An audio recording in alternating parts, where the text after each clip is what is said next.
ప్రభునందు సోదరి సోదరులకు ప్రభు అయిన యేసుక్రీస్తు వారి పేరిట ప్రేమపూర్వక వందనములు తెలియజేస్తుంటున్నాను. మనము దేవుని పరిశుద్ధ గ్రంథంలో ఆదికాండము 1వ అధ్యాయము 27వ వాక్యం చదువుకుందాం.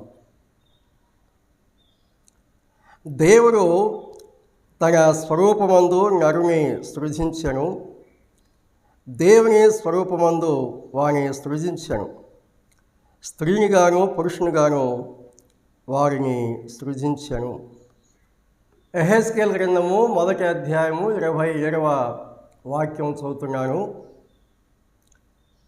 చుట్టూ దాని లోపట కరుగుతున్న ఇత్తడియు అగ్నియు ఉన్నట్టు నాకు కనబడెను. నడుము మొదలుకొని మీదికిని, నడుము మొదలుకొని దిగువకును ఆయన అగ్ని స్వరూపముగా నాకు కనబడెను.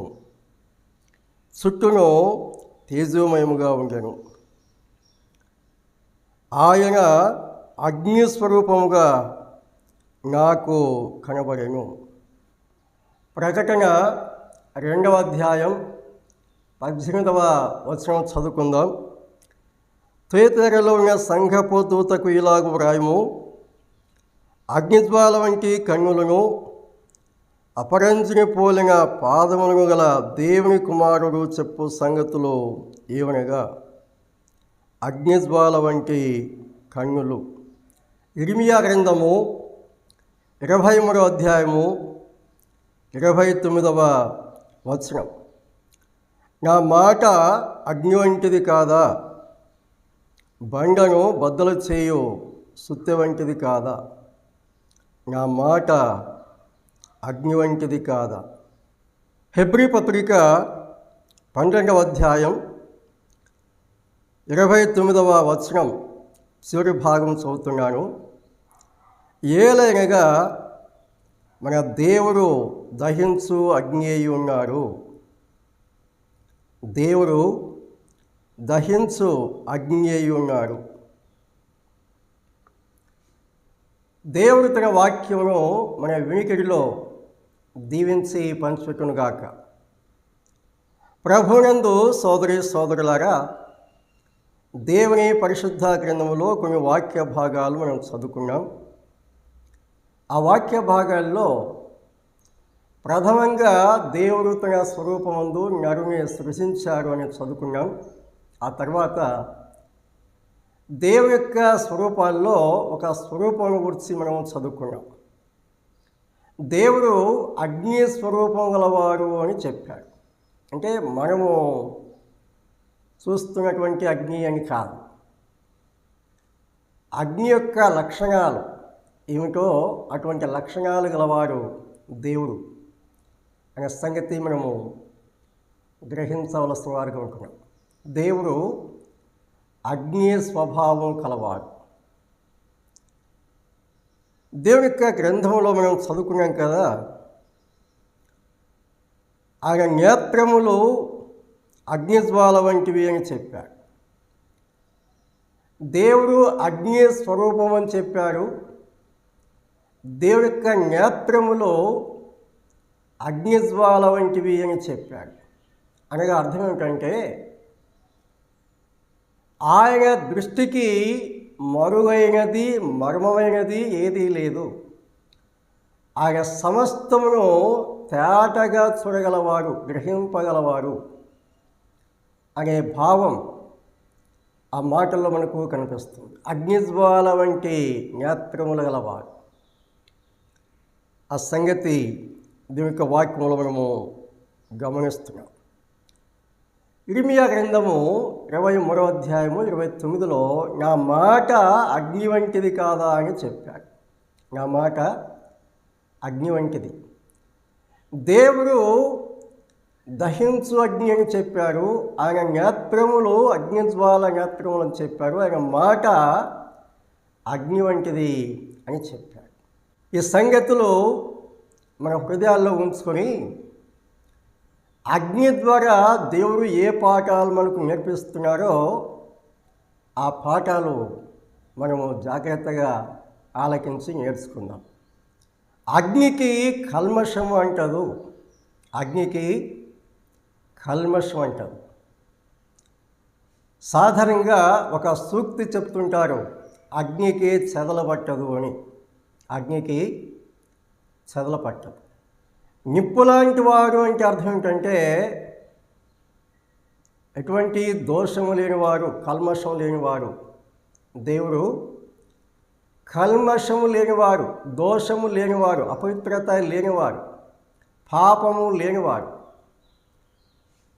పాపము లేనివాడు దేవుడు అని దేవుని యొక్క గ్రంథములో ఎన్నోసార్లు మనం చదువుకుంటున్నాం. కేవలము చదువుకోవడం కాదు, ఆయన క్యారెక్టర్, ఆయన జీవితం మనం చూసినప్పుడు ఎక్కడ కూడా దేవునిలో పాపం అనేది మనకు కనిపించదు. గతంలో చాలాసార్లు ఆ వాక్య భాగాలు మనం జ్ఞాపకం చేసుకున్నాం. నేను పరిశుద్ధుడను అని దేవుడు చెప్పాడు. నేను పరిశుద్ధుడను. పాపము ఉన్నవారు ఎవరు కూడా దేవుడు కాదు. దైవత్వ లక్షణాలలో అతి ప్రాముఖ్యమైనది, అత్యున్నతమైనది, అతి శ్రేష్టమైనది ఏమిటంటే పరిశుద్ధత, హోలీనెస్. పరిశుద్ధుడు అనేవాడే దేవుడు. పరిశుద్ధత లేనివారు, ఒక పాపి అయిన వారు, దుష్టత్వం గలవారు, కల్మషం గలవారు, లోపం గలవారు, దోషం గలవారు ఎప్పుడు కూడా దేవుడు కాలేరు, దేవుడు కారు. దైవత్వ లక్షణాల్లో ఈ శ్రేష్టమైనటువంటి లక్షణం, స్వభావము ప్రతి మానవుడు గ్రహించాలి. పాపి అయిన వాడు ఎలా దేవుడు కాగలడు? పాపమైన వాడు ఎలా దేవుడు కాగలరు? పాపం జరిగించేవాడు ఎలా దేవుడు కాగలరు? పాపము లేనివాడే దేవుడు. ఈ సత్యము ప్రతి వ్యక్తి కూడా ఖచ్చితంగా గ్రహించి తీరాలి. అప్పుడే దేవుడు ఎవరు అనే సత్యం మనకు అర్థమవుతుంది.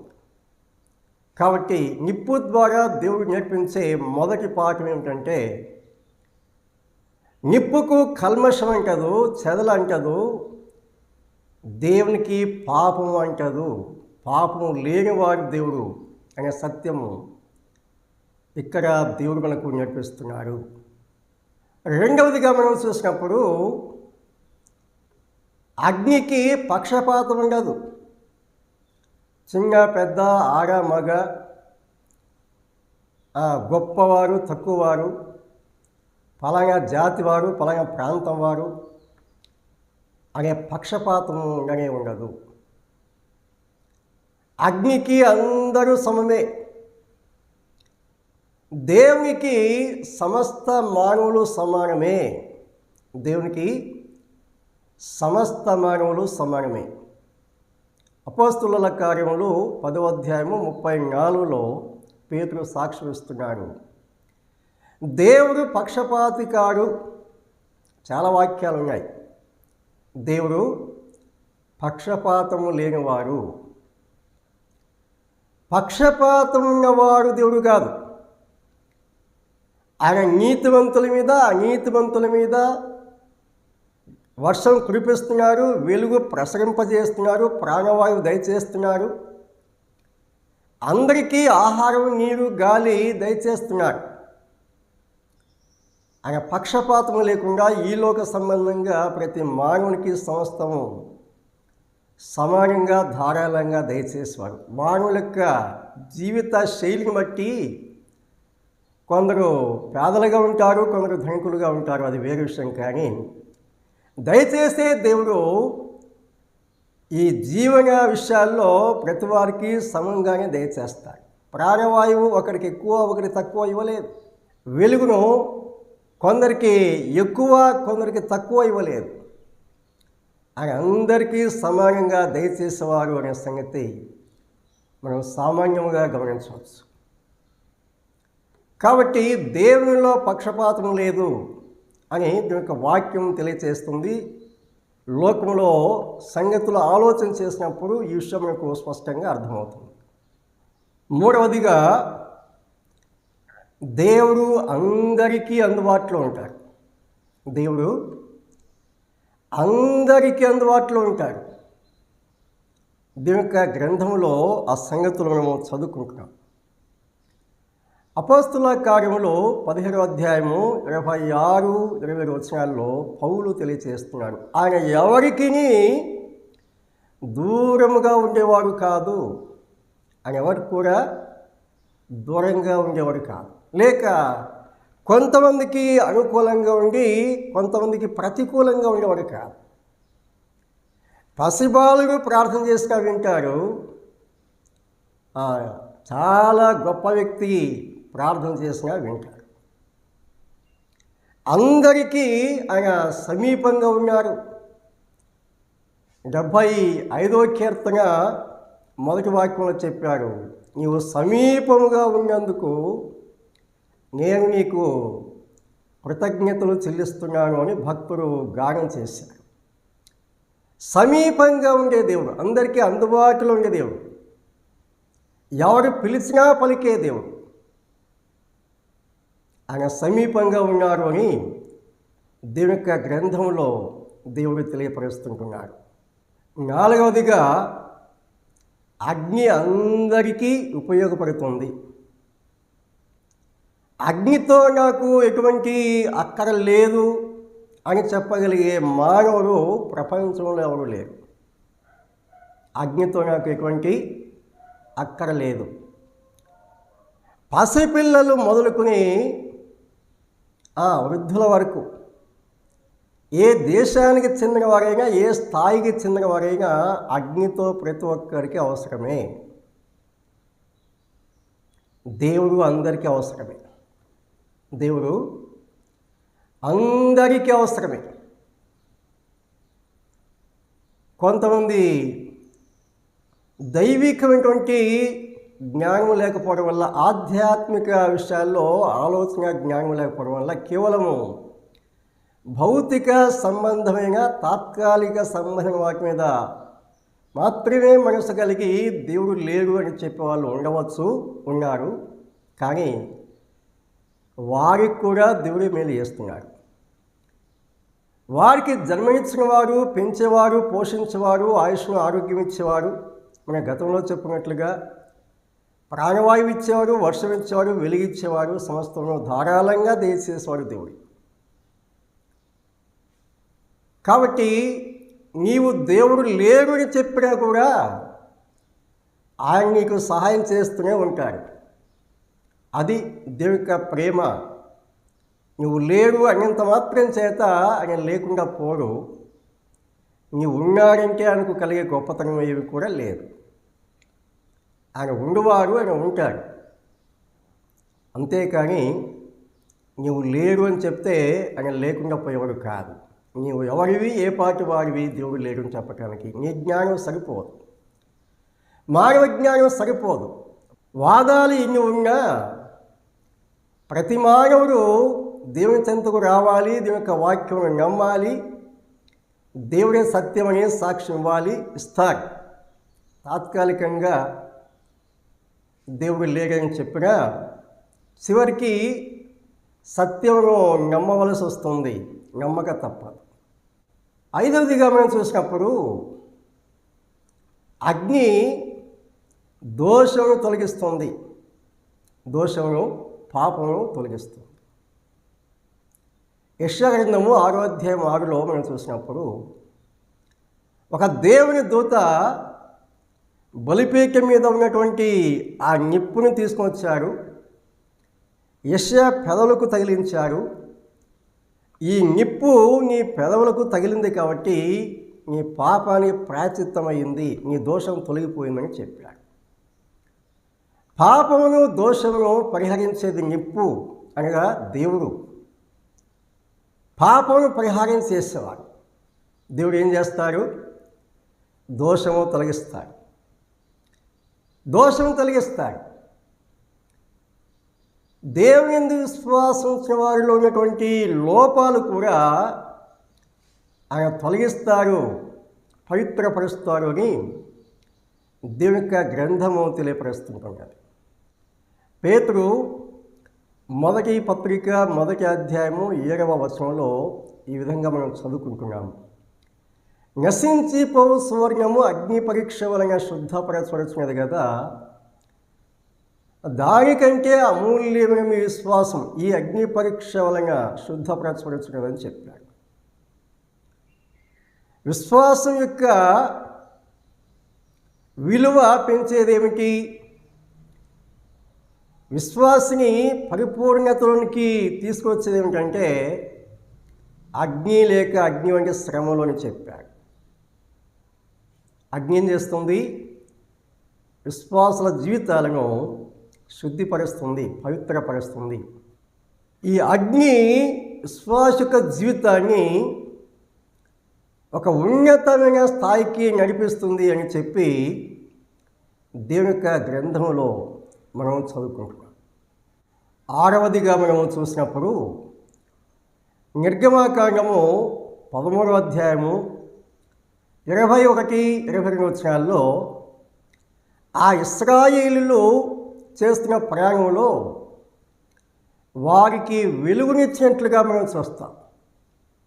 వెలుగునిచ్చే అగ్నిస్తంభం దేవుడు వారికి ఏర్పాటు చేశారు అని చెప్పాడు. దేవుడు ఏం చేస్తాడు?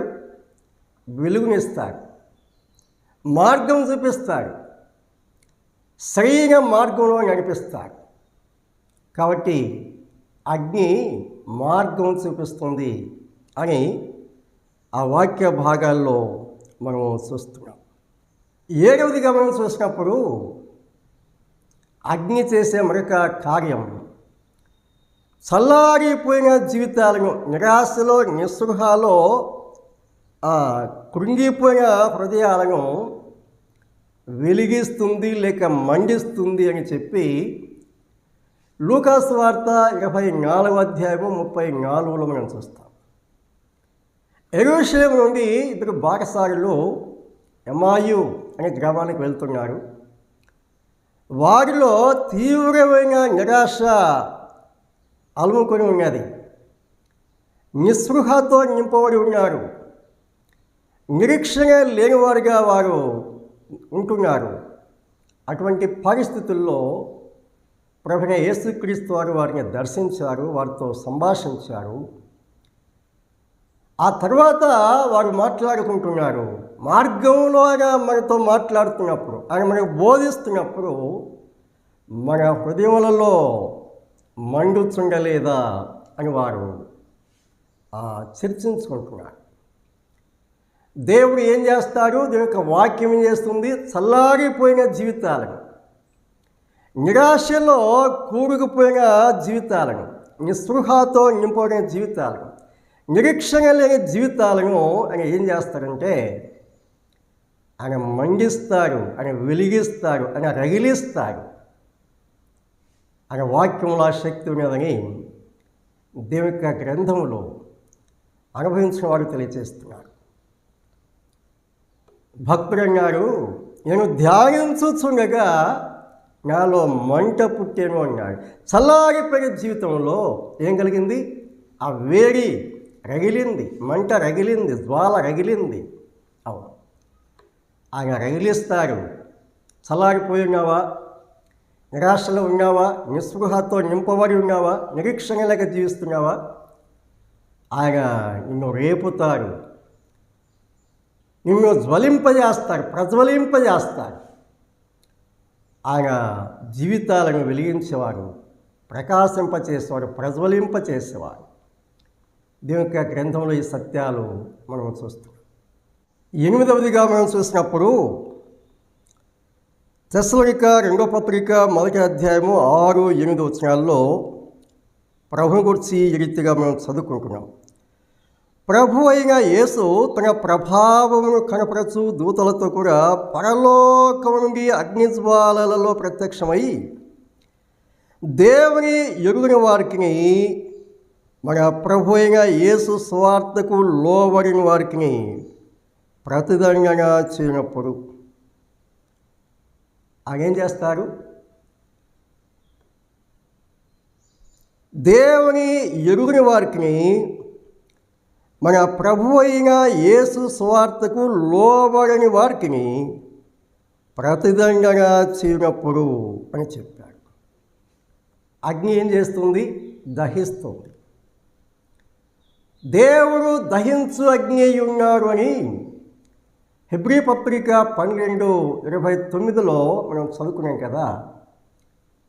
ఆయన ఏం చేస్తారో గమనిస్తే, అగ్ని జ్వాలలలో ఆయన ప్రత్యక్షం కాబోతున్నారు. ఆయన అవిశ్వాసులను దహించబోతున్నారు అని చెప్పారు. అవిశ్వాసులను దహించబోతున్నారని చెప్పారు. ప్రియమైన సోదరి సోదరులారా, దేవుడు అగ్ని ఉన్నారు అని చూసాం. అగ్ని వలన కలిగే ఫలితాలు మనం చూసాం. అందులో 2 విధాలుగా ఉన్నట్లుగా చూస్తున్నాం. మేలు కలిగే విషయాలు చాలా ఉన్నాయి. అగ్ని ద్వారా మేలు కలిగించే విషయాలు ఇంచుమించుగా 7 సంగతులు మేము గమనించాం. ఆ రీతిగా మేలు పొందడానికి ఇష్టపడిన వారు, దేవుని నమ్మని వారు, దేవుని ఎరుగని వారు ఏమైపోతారు అని చూస్తే, ఆ దహించు అగ్ని ఉన్న దేవుడు వారిని శిక్షించబోతున్నాడు అని చెప్పారు. మోసపోకుడి, దేవుడు వెక్కిరింపబడడు.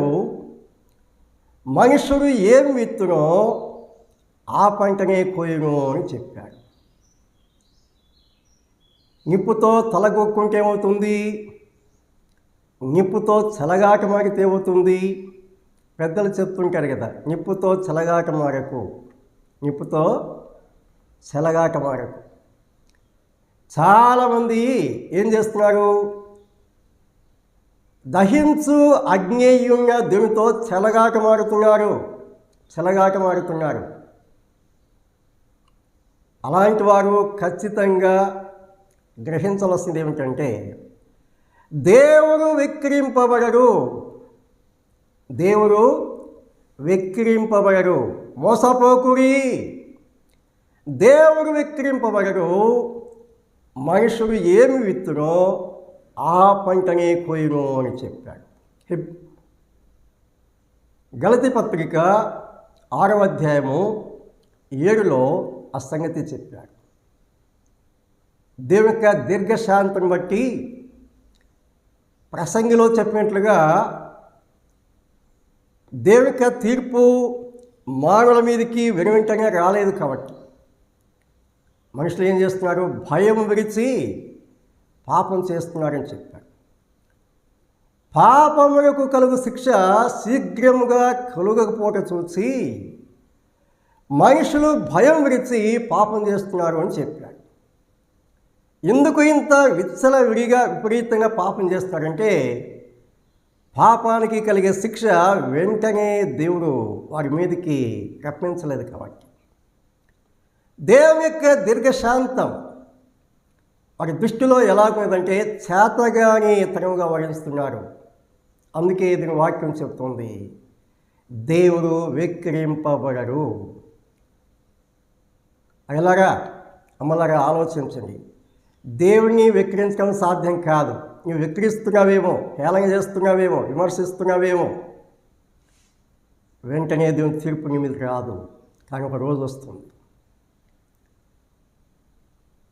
సత్యమును అడ్డగించు సమస్త మనుషుల యొక్క భక్తిహీనత మీదను, దుర్నీతి మీదను దేవుని కోపము పరలోకము నుండి బయలుపరచవలసినది అని చెప్పాడు. దేవుని కోపం, ఉగ్రత, దిగం తాళలేవు, దాగలేవు. ఈనాడు నీకు చాలా తమాషగా ఉంది కాబోలు. దేవుడు ఏం చేస్తాడు? ఉంటే చూపించు అని వెక్కిరిస్తున్నావు కదా. ఒక రోజు వస్తుంది, నీవు దాగలేవు. దేవుడు న్యాయంగా తీర్పు తీర్చి నీకు శిక్ష విధిస్తాడు. యెషయా గ్రంథము 34:10 చెప్పాడు, అది నిత్యము ఆరక ఉండదు అని చెప్పాడు. రవరవ కాలే నరకం చెప్పారు కదా పెద్దలు. రవరవకాలే అగ్నిగుండం చెప్పారు కదా, పెద్దలు చెప్పారు కదా. మరి నువ్వెలా తప్పించుకుంటావు? నీవే మునగాడివా? ఆలోచించాలి. దేవుని దృష్టిలో, దేవుని లెక్కలో, దేవుని ఎదుట నీవు ఏ పాటి వాడవు, ఏ పాటి దారవు? మనుషులను హేళన చేస్తున్నాను అనుకుంటున్నావా? మనుషులను గేలి చేస్తున్నాను అనుకుంటున్నావా? మనుషులను హతమారుస్తున్నాను అనుకుంటున్నారా? మీ దృష్టిలో, మీ లెక్కలో వారు మనుషులుగా కనిపిస్తున్నారు, కానీ వారు నమ్మిన దేవుడు గొప్పవాడు. ఆలోచించాలి. దేవుడు దహించు అగ్ని అయి ఉన్నాడు. ఆయన దృష్టికి సమస్తం తేటగా ఉన్నది. నీ మోసాలు, నీ ఘోరాలు, నీ అబద్ధాలు దేవుని ఎదుట దాగవు. బట్ట బయలుగా నీ జీవిత పటాన్ని చూపిస్తాడు, అప్ టు బాటం. ఏది కూడా దాగదు సుమా. నువ్వెంత గొప్పవాడమైనా కావచ్చు, గొప్పదానమైనా కావచ్చు, దేవుని ఎదుట నీ గొప్పతనం ఏంటి, నా గొప్పతనం ఏంటి? దేవునితో సమానమా? దేవుని కంటే గొప్పవారా? దేవుని దీర్ఘశాంతమును తేలిగ్గా ఎంచుకున్నారా? ఆలోచించండి. దేవుని దీర్ఘశాంతమును తేలికగా ఎంచుకున్నారా? ఆలోచించండి. యేసయ్య ప్రేమ నీకు లోకువాయనా, యేసయ్య సిలువ సువార్త చులకనాయనా,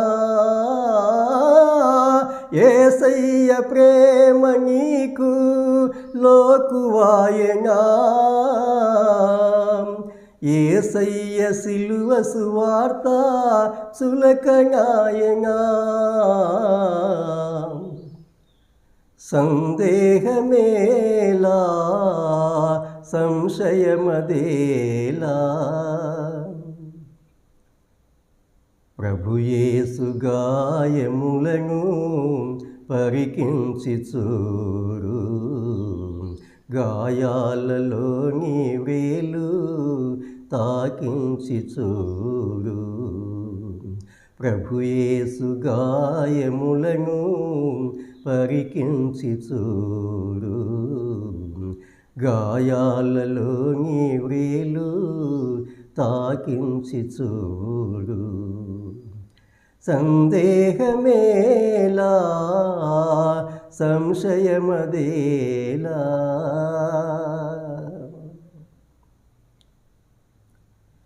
దేవుడు దహించు అగ్ని అయి ఉన్నారు. ఆయన ద్వారా మానవులకు కలిగే ఉపకారాలు, మేలులు కూడా మనం ధ్యానం చేశాం. దేవుని ద్వారా మేలు పొందుతున్న నీవు దేవుని నమ్ముకుంటే ఈ లోకంలో మేలు మాత్రమే కాకుండా దేవుని యొక్క రాజ్యంలో శాశ్వతకాలం నువ్వు సంతోషిస్తావు. దేవుని ద్వారా ఉపకారాలు పొందుతూ కూడా దేవుని నమ్మకపోతే, పాపక్షమాపణ పొందకపోతే, ప్రేమ చూపిస్తున్న దేవుడు న్యాయంగా తీర్పు తీర్చి నిత్యాగ్నికి అప్పగిస్తాడు. పరలోక రాజ్యం చేరటం ఇష్టమా, నిత్యాగ్నికి వెళ్ళటం ఇష్టమా? తీర్మానం చేసుకోవాల్సిన బాధ్యత నీదే. దేవుడు ప్రతి ఒక్కరిని దీవించుగాక. ప్రభు పేరిట అందరికీ వందనాలు తెలియజేస్తుంటున్నాడు.